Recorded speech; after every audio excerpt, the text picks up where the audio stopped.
유네스코 물안보 국제연구교육센터 2022 물기업 재직자 역량 강화 온라인 교육 두 번째 파트 기후기술과 국제협력 파트를 맡은 녹색기술센터 김영주라고 합니다. 이번 강의는 첫 번째 탄소중립과 글로벌 기술협력, 두 번째 글로벌 녹색기술협력의 핵심 도전사항에 대해서 말씀드리고 세 번째 글로벌 기술협력의 신패러다임에 대해서 말씀드린 다음 시사점을 통해서 본 강의를 정리하도록 하겠습니다. 자, 첫 번째는 탄소 중립과 글로벌 기술 협력에 대해서 말씀드리도록 하겠습니다. 먼저 글로벌 탄소 중립 선언 현황입니다. 글로벌 주요국들은 재생에너지 확대, 에너지 효율화 전략화, 그리고 순환 경제의 실현, 활성화를 통해서 글로벌 탄소 중립을 실현하려고 하는 계획들을 세운 바가 있습니다. 독일은 2050년까지 90년 대비 80에서 95%를 감축하고, 미국은 2050년까지 2005년 대비 온실가스를 80% 감축을 하고, 일본은 2014년 대비 온실가스를 80% 감축을 하려는 장기 저탄소 발전 전략을 채택한 바 있습니다. 우리나라도 아울러서 2050년까지의 탄소 중립 목표를 세우고 5대 기본 방향 마련, 국가 전반의 녹색 전환을 위한 정책, 사회, 기술 혁신 방향을 제시한 바 있습니다. 여기에서 많은 국가들은 핵심 대응 전략을 제시한 바 있는데 에너지, 건축, 신재생, 청정화력, 수송, 에너지 효율화 등 다양한 영역에서의 신규 프로그램들을 추진을 하고 있습니다. 글로벌 시장 변화에 대해서 말씀드리도록 하겠습니다. 투자사, 금융사, 글로벌 구매사, 소비자가 탄소 중립 사회로의 대전환을 위해서 산업계의 동참을 요구하고 있는 상황입니다. 먼저 투자사, 금융사의 변화입니다. 노르웨이 연기금, 블랙락 등 대규모 투자사들이 기업들의 친환경, 녹색 비즈니스로의 전환을 요구하고 있습니다. 아울러서 글로벌 구매사들, 애플, 구글, BMW 등 이런 글로벌 주요 기업들이 신재생 에너지를 통한 제품 생산, 그리고 본인 사업장들의 친환경화를 추진하려고 하는 약속들을 한 바 있습니다. 아울러 소비자 및 시민사회는 기업들의 탈화석 연료로의 전환을 위해서 많은 압력들을 행사를 하고 있습니다. 이제 기업들이 변해야 될 시점입니다. 선진국, 공공, 그리고 민간 기업들의 온실가스 감축 노력에도 불구하고 개도국 중심의 현실은 여전히 암울한 상황입니다. 전 세계 화석 에너지 의존도는 특히 비OECD 국가에 있어서 많이 증가하고 있는 상황입니다. 이런 차원에서 개도국들의 온실가스를 줄일 수 있는 친환경 기술, 그리고 친환경 기술의 개발, 그리고 이에 기반한 협력이 중요성이 어느 때보다도 강조되고 있는 상황입니다.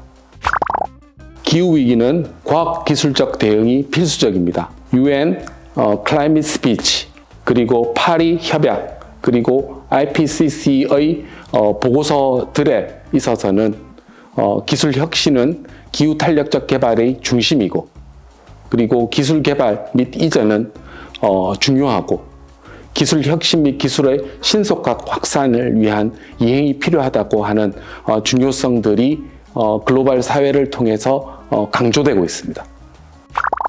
두 번째 부분은 글로벌 기후기술 협력의 핵심 도전사항입니다. 글로벌 기후기술 사업 개발은 기술, 정책, 재원을 포함하는 넓은 영역에서의 지식, 그리고 노하우를 가지고 장기간 공을 들여야 하는 지난한 과정을 포함합니다. 프로젝트 개발자, 재원 공급, 투자자, 그리고 정책 결정자들은 각기 다른 뷰 포인트를 가지고 있습니다. 하나의 목적을 가지고 움직일 수 있어야지 기후기술 사업 개발은 가능합니다.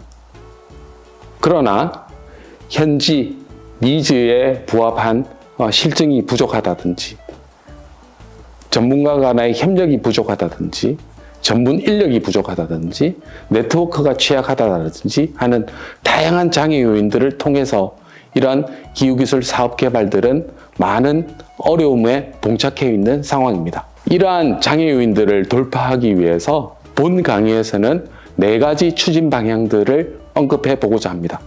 첫 번째는 기술 수요 분석 매칭 체계화, 두 번째는 기술 융복합 정책 재원의 연계, 세 번째는 사업 개발을 위한 이어달리기 체계 구축, 마지막으로 사업 지원 통합 플랫폼 구축의 필요성에 대해서 말씀드리도록 하겠습니다.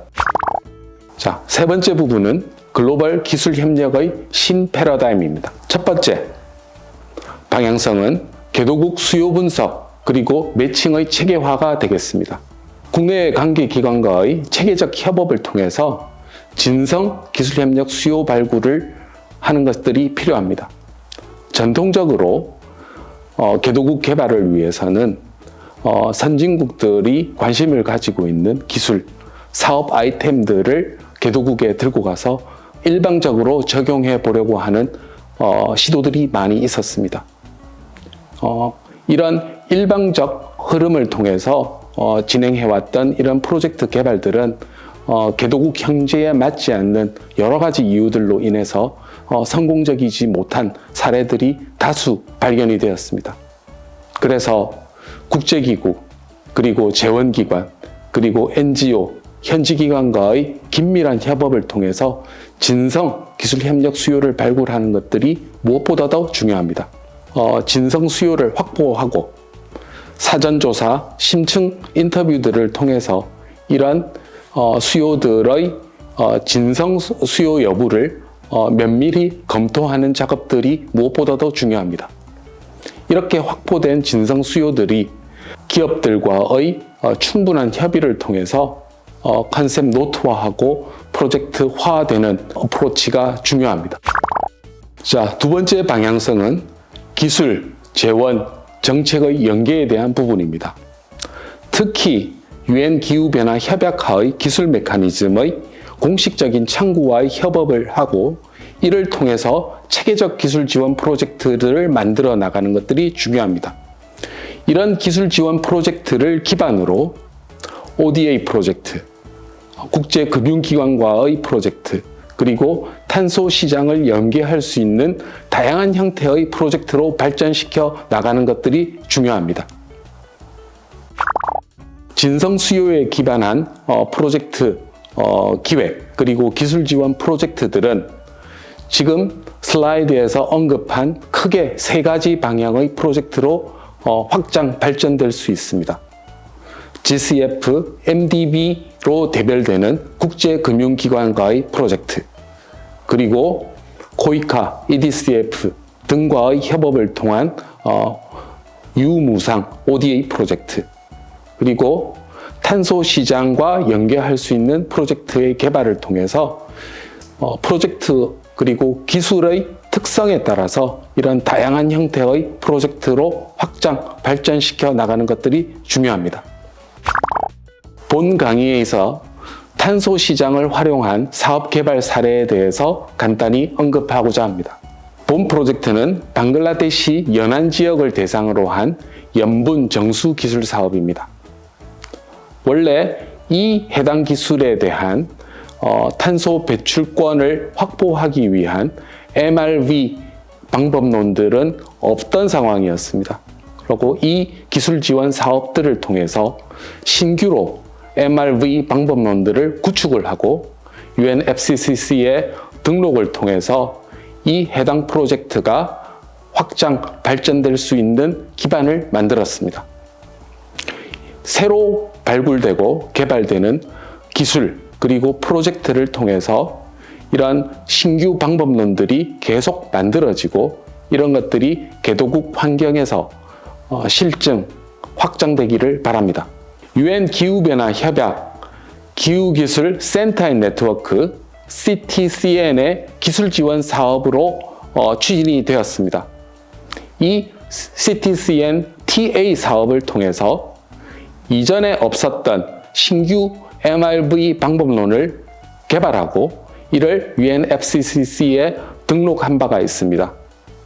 이렇게 정식 등록된 CDM 사업을 통해서 좀 더 많은 기술들이 개도국 환경에 확장, 발전될 수 있고, 아울러서 신규로 개발되는 여러 가지 기술들이 이러한 신규 MRV 방법론들을 개발하고 등록하고 활용함으로써 많은 개도국 기술 개발 그리고 개도국의 기술 확장 사업에 활용될 수 있기를 바랍니다. 방향성 세 번째, 이어달리기 체계 구축입니다. 수요 발굴부터 타당성 조사를 지원하는 다양한 정부기관 프로젝트, 프로그램들이 있습니다. 그리고 실증을 지원할 수 있는 ODA 프로그램도 존재하고 규모 확장을 지원할 수 있는 국내외 프로그램들도 존재합니다. 그래서 사업을 개발하시는 여러분들은 이런 기후기술 협력 전주기를 통합적으로 조망해서 어느 단계에서 어느 재원들을 적절히 확보, 적용해야 될 것인가를 사전에 계획하실 필요가 있습니다. 본 강의에서는 4가지의 사례를 슬라이드에 제시를 하였는데 온두라스 녹색섬 사례에 대해서 간단히 언급하고자 합니다. 16년, 17년에 수출입은행 KSP와 미주개발은행 공동 컨설팅 과제로서 수요 발굴을 하고 타당성 조사까지 진행을 한 바가 있습니다. 이런 결과를 받아서 현재 우리나라 산업부와 과기부의 융합 ODA로 실증 프로젝트가 진행이 되고 있습니다. 아울러서 Climate Investment Fund를 연계하여 이전에 확보되었던 타당성 조사 결과를 가지고 규모 확장을 할 수 있는 프로젝트가 아울러서 진행이 되고 있습니다.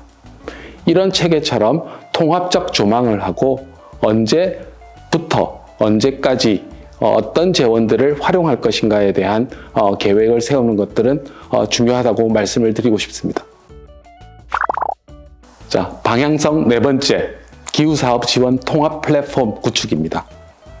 기후사업 개발 및 실행을 위해서는 개도국 기술 수요, 정책, 제도, 지리 환경, 유망기술, 협력 네트워크 등 다양한 데이터의 활용이 필수적입니다. 이런 데이터들을 모니터링하고 분석하여 최적의 결과를 낼 수 있는 통합 지원 플랫폼의 구축이 시급하다고 말씀드릴 수 있겠습니다. 다양한 데이터를 활용을 해서 수요를 예측하고 공정을 최적화하고 경제성 및 환경사회 영향평가를 실행하고 사업의 리스크를 분석하고 하는 이러한 다양한 과정들을 지원할 수 있는 통합 플랫폼이 만들어진다면 공공 및 민간에서 추진하는 다양한 사업들의 질 제고, 퀄리티 제고가 훨씬 더 용이해질 것으로 생각합니다. 마지막으로 시사점을 통해서 본 강의의 내용을 정리해 보도록 하겠습니다. 본 강의의 핵심 내용은 기술, 정책, 시장의 통합적 접근이 필요하다는 것입니다.